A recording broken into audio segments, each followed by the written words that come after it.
Horsepower. It's a term that's used ubiquitously throughout the automotive industry. Horsepower sells cars and defines motorsports, but what is horsepower and how has it shaped American motorsports? Well, let's find out in this brief history of horsepower.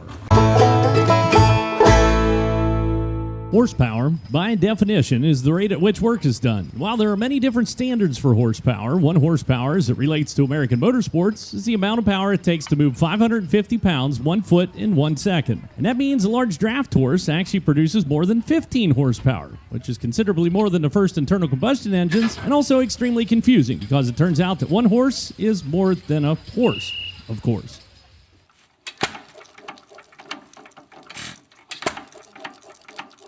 Internal combustion engines have been around since the late 1700s. Early versions utilized vaporized gas, atmospheric pressure, coal dust, moss, and various other fuels. Poop. Some of them used poop. Before the first liquid-fueled internal combustion engine was patented by Robert Street in 1794. 4 years later, John Stevens built the first American internal combustion engine, and while these steps paved the way for motorsports as we know it, these early engines were hardly ready to rip onto street and strip. Measuring over 10 feet in height and weighing in at over 2,000 pounds, they produced a whopping 1/2 to 1 horsepower. But hey, it all had to start somewhere. By the mid-1800s, scientists and engineers had worked out carburetors, water-jacketed cylinders for cooling, as well as greatly reducing the size and weight. That led to Frenchman Jean-Joseph Etienne Lenoir to dropping one in a 3-wheeled vehicle, dubbing it the Hippomobile, which means horse-drawn in English, and that makes no sense. But we have phones called an apple, so. Anyway, he took it on a 5.5-mile round-trip excursion in 1863, and the internal combustion engine was off and running at a top speed of 3 miles per hour. A few more years of trial and a lot of error led to German engineer Nicholas Otto's design in 1872. Fueled by ethyl alcohol, it utilized a cycle of intake, compression, combustion, and exhaust, and this marked a major turning point of horsepower. Prior to this, engine output never exceeded 3 horsepower, but with the invention of the Otto cycle engine, which we now call the 4-stroke, the sky was the limit. The first large-scale auto race in America was held on Thanksgiving Day in 1895. The winning vehicle was powered by a 2-cylinder water-cooled engine that produced not 3, but 4 whole horsepower. And it was a rocket ship. Capable of 20-mile-per-hour burst, it averaged just 7.5 miles per hour during the race because it handled like a pig on stilts. But still, American motorsports was born. By 1900, just 5 years later, automobile engines were cranking out a solid 35 horsepower and reaching speeds of 60 miles per hour. And by 1929, sanctioning bodies were already forced to make rules limiting engine size and forced induction in an effort to curb horsepower. So now the horsepower game had changed. How much horsepower can you make within the confines of the rules? Fast forward to post-World War II. With NASCAR now established, strictly stock and sports car racing are starting to dominate the closed-circuit scene. And the quest for horsepower is about to make another jump with the debut of an iconic American V8. The year's 1932, and while V8 engines had been around since the early 1900s, Henry Ford was about to change the game. Up until this point, multi-cylinder V engines were exotic. V8s, V12s, and even V16s were produced, but they were limited in number and hard to acquire for the average motorhead. Inline engines were readily available, but they were tall, long, and heavy compared to Henry's new offering. What was this wonderful new power plant? It was the iconic Flathead Ford. With the introduction of the Flathead V8, an affordable 8-cylinder was now available on the mass market, and hot rodders and racers the world over rejoiced. The original 221 Flathead produced 65 horsepower from the factory, and by 1953, horsepower had climbed to 125. Shaved heads, dual carbs, and high-rise manifolds ramped up the horsepower for hot rodders, and with aftermarket heads available from the likes of the legendary Barry Navarro and Vic Edelbrock, along with camshafts, superchargers, pistons, and, well, pretty much anything you can imagine, a Flathead Ford could crank out considerable horsepower. Having said that, by 1953, the Flathead's run as horsepower king was already at an end.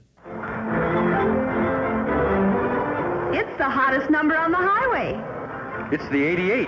The Oldsmobile 88. With the famous rocket engine. We'll go back just a few years to 1949, and Oldsmobile was about to revolutionize the pursuit of horsepower with the introduction of an overhead valve V8. The old Flatheads were side valve engines, which placed the valves alongside the cylinder inside the block. It was a simple, reliable design, but was not very efficient. By moving the valves to the cylinder heads, bone stock rocket, as these new engines were called, easily outperformed even a highly modified Flathead. And with that, the first readily available overhead valve pushrod V8 quickly overtook the motorsports world. By 1956, the rocket had grown to 324 cubic inches and made 240 horsepower, and by 1957, nearly every American manufacturer was producing an overhead valve V8. By the early 60s, the overhead valve revolution was complete, and most of us motorheads are still riding that pushrod wave to this day. So, in the history of horsepower in American motorsports, what is the ultimate pushrod V8 engine? I say it's...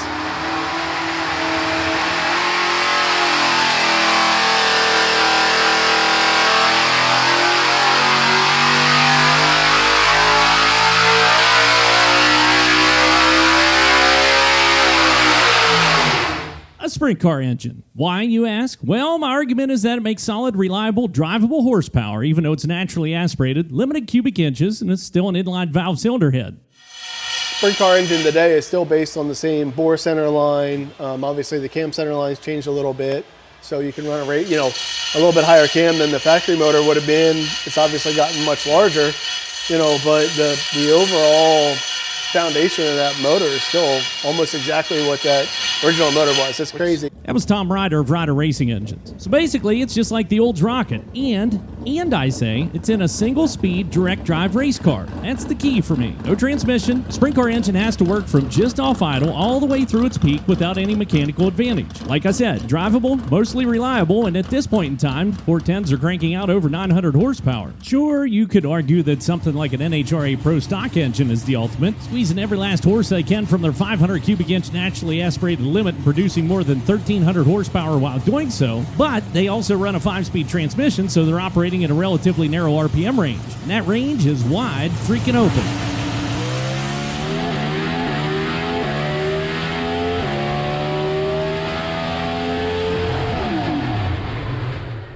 You could also argue for nitrous or forced induction options, but I'm talking about pure, naturally aspirated, drivable power. So I say nay, not today. To me, the ultimate pushrod V8 is the sprint car engine.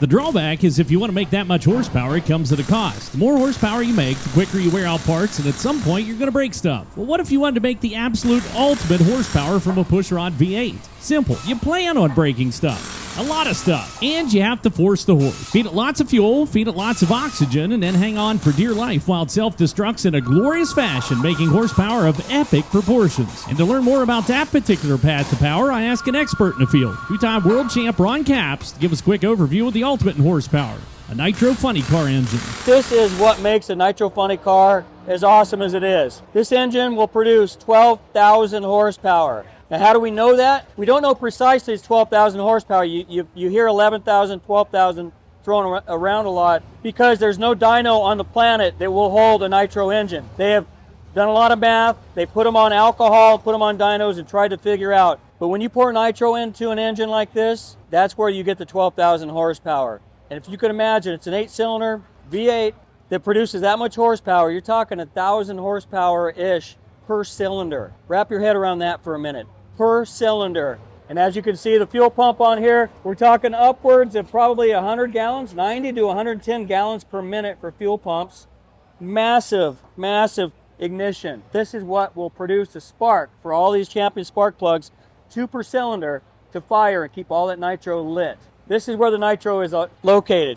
This tank is almost 20 gallons. On a normal run, we're going to burn about 18 gallons. Now, if you figure out the cost of nitro, and listen to this, $40 a gallon of nitro. Again, that's why we produce 12,000 horsepower. Every time we fire a car up, whether it's to warm it up, whether it's to make a run, whether we just do the burnout and shut it off, these cars have to be rebuilt. And when I say they have to be rebuilt, these crew members have to take the engine completely apart, down to the bare block, but nothing in the crankshaft. Put new cylinder heads on it after putting new pistons and rods, checking everything to make sure it's good. New cylinder heads on it, new manifold, and then this is the other reason there's 12,000 horsepower. These superchargers, they take massive amounts of air when the blades are open, and these rotors, 2 rotors inside, will spin and grab air and shove it into the engine. With the nitromethane and the supercharger and the ignition, all that working well together, that's where you get the 12,000 horsepower.